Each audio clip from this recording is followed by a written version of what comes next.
সেয়া আমাৰ বন্ধুসকলক লগ পাইছো বহুত দিনৰ। এওঁ হৈছে বাগমাৰী। ক'ত গ'ল? বাগমাৰী এখেতে আমাৰ বিশ্বনাথ ঘাটৰে আছে। তেখেতক লগ পাইছিলো 2 বছৰ আগতে কেৰেলাত। আজি আহিছে আমাৰ ইয়াত কাৰ্বি ব্লগত। কেইটা বজাত? 1টা বজাত। 1টা বজাৰ পৰা এতিয়ালৈকে ইহঁতে খেলি আছে ইয়াত, বহি আছে। বাৰু ইহঁতক লগ পাই ভিডিঅ' এটা বনালো। সেয়া আমাৰ বহুত দিনৰ পুৰণা সি আছে আৰু ন পুৰণা বন্ধু এইটো। পুৰণা বন্ধু এইটো আলি আকবৰ হয়। তাৰপিছত তেখেতে আছে মোৰ এই হানি সিং। তেখেতে আৰুতো কবই নালাগে আৰু চব আৰু কি কব লাগে। নমস্কাৰ, মই আৰু এবাৰ জোলফা খেলিছিলো, কিন্তু তেনেকুৱা হেৰি অহা নাই। এইবাৰ আমাৰ চাহাবুদাক লৈ আনিছো, কেমেৰামেন চাহাবুৰে দেখুৱাই আছে, আপোনালোকে চাই থাকিব। এইটো খেলিব লাগিছিল বুঢ়া বয়সত। চব মানুহে হাঁহিছে আৰু ভালো কৈছে বাৰু। যিখিনি কবলগীয়া ভালে আছিলে আৰু এতিয়া চাই আছে।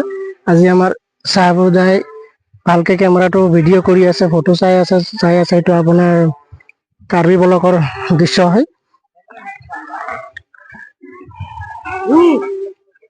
আপোনালোকে সেয়া কাৰ্বি ব্লকৰ পুখুৰী আছে আৰু সেই বটলটো ৰঙা ফুলটো যে সেইটো কিন্তু বটলৰ হেৰি হয়। বটল কাটি পেলাই এতিয়া ফুল বনাইছে, গছৰ মতে লগাই দিছে। আৰু 2 নম্বৰত আমি গৰু গাড়ী, আমাৰ সৰু কালত আমি গৰু গাড়ী চাইছিলো। আজিকালি ল'ৰা ছোৱালী বিলাক গৰু গাড়ী দেখাই নাই। কিন্তু কাৰ্বি ব্লকত দৃশ্য এটা বনাই থৈ দিছে। মই অলপ উঠি চাওঁ গৰু গাড়ীটোত। এইখন হয় গৰু গাড়ীত। আগত আমি ধান খেতি চব মৰণা মাৰিছো, সেইবিলাক ধান হেৰি কৰিছো এইবিলাক গৰু গাড়ী দি। কিন্তু আজিকালি নাই। আজিকালি পোৱালী বিলাক গৰু গাড়ী চালে হাঁহিব, নাম শুনিলেই হাঁহিব। কিন্তু কাৰ্বি ব্লকত দৃশ্যটো বনাই থৈ দিছে বাৰু। এইটো অৰিজিনেল চকা ঠিকে আছে আৰু এইটো জলদি চব অকে আছে। এইটো অকে আছে।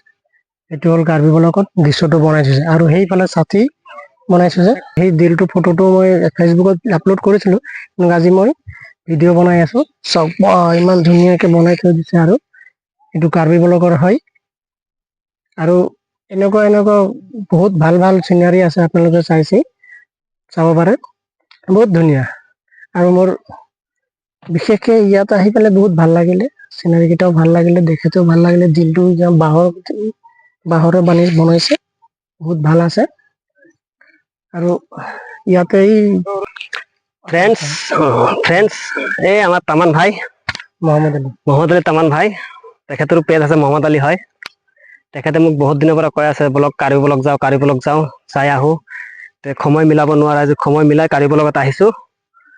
আহি 2জনে আহিছো কাৰ্বি ব্লগত। কেনেকুৱা পৰিৱেশ, কি কথা আপোনালোকৰ মাজত শ্বেয়াৰ কৰিম ভিডিঅ' যোগে। সম্পূৰ্ণ ভিডিঅ' চাই থাকিব। দিলৰ মূৰত বহিছো, কাৰ্বি ব্লগৰ দৃশ্য হয়। ভৰি উঠাইয়ে বহিলো আৰু কি ধুনীয়া চাক, ভাল লাগিছে। ইফালে পুখুৰী, সদৃশ পৰিৱেশ। চাক কি ধুনীয়া। দিলৰ ভিতৰত আপোনালোকে আহিব পাৰিবা, কিন্তু ফেমিলি লৈ আহিলেও কোনো অসুবিধা নাই। ঠায়ে অলপ চাংঘৰ বহুত আছে, কিন্তু ঠায়ে অলপ আপোনালোক ময়া পাব আৰু অলপ চকুটো মুদি দিব আৰু কি কৰিবা আৰু। কলিৰ যুগ যিহেতু তেনেকৈ চলিব। আৰু সিফালে আপোনাৰ ময়া চাংঘৰৰ ওচৰতে আকৌ আপোনাৰ হেৰি আছে, চুইমিং পুলৰ কাম চলি আছে। 10-15 দিনৰ ভিতৰত চুইমিং পুল আৰম্ভ হ'ব। নিশ্চয় আপোনালোকে দেখা পাব। বহুত ধৰণৰ মানুহ আহিছে, সদায় আহে। আমাৰ বিশ্বনাথ চাৰিআলিৰ পৰা উত্তৰ পিনে আহিব লাগে প্ৰায় 8-10 কিলোমিটাৰ ন, তেনেকুৱাই হ'ব আৰু। মানে কাৰ্বি ব্লগ বুলি ক'লে বিশ্বনাথত সকলোৱে চিনি পায় কাৰ্বি ব্লগ। কিন্তু লকডাউনৰ আগত এইখন এৰিয়াত, এইখন গাঁও কোনেও চিনি পোৱা নাছিল। যেতিয়া লকডাউনৰ পিছত এই গাঁৱৰ মানুহ বিলাকে, স্থানীয় যুৱক বিলাকে নিজে কিবা ভাবি পেলাই যে এনেকুৱা এটা কৰিব লাগিব, পাৰ্ক এটা কৰিব লাগিব। বাঁহৰে নিৰ্মিত হস্তশিল্প, কোনো মানে ইঞ্জিনিয়াৰিং পদ্ধতি নহয়, একদম ঘৰুৱা পদ্ধতিৰে গছ-গছনি বাঁহৰ হেৰিৰে পুৰণি বস্তুবিলাক সজাই পৰাই ৰাখিছে।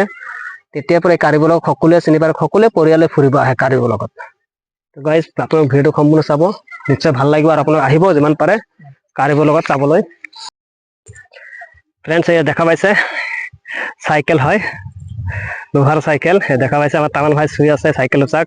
এইটোৱে কাৰ্বি ব্লগৰ হয়। আৰু এই চাংঘৰ চাক, এইটো চাংঘৰ হয়, কাৰ্বি ব্লগৰ এটা দৃশ্য হয়। এয়া চাংঘৰ দেখা পাইছে। আৰু এই চাক ঝুলনা নিচিনা আছে, প্লেগ্ৰাউণ্ড ফিল্ড হয়। শিশুসকলে খেলি দিব, ইয়াত আনি শিশুসকলক এৰি দিব। যিটো মন যায় সেইটোৱে খেলি থাকিব। চাইকেলৰ দৃশ্য হয়, লোহাৰ চাইকেল, চকা নথকা, পেটেল আছে। চলাই চোৱা। সেই আমাৰ তামান ভাই উঠিছে, কি হয় চাওঁ। সেই আমাৰ তামান ভাই, তামান ভাই উঠিছে। দেখা পাইছে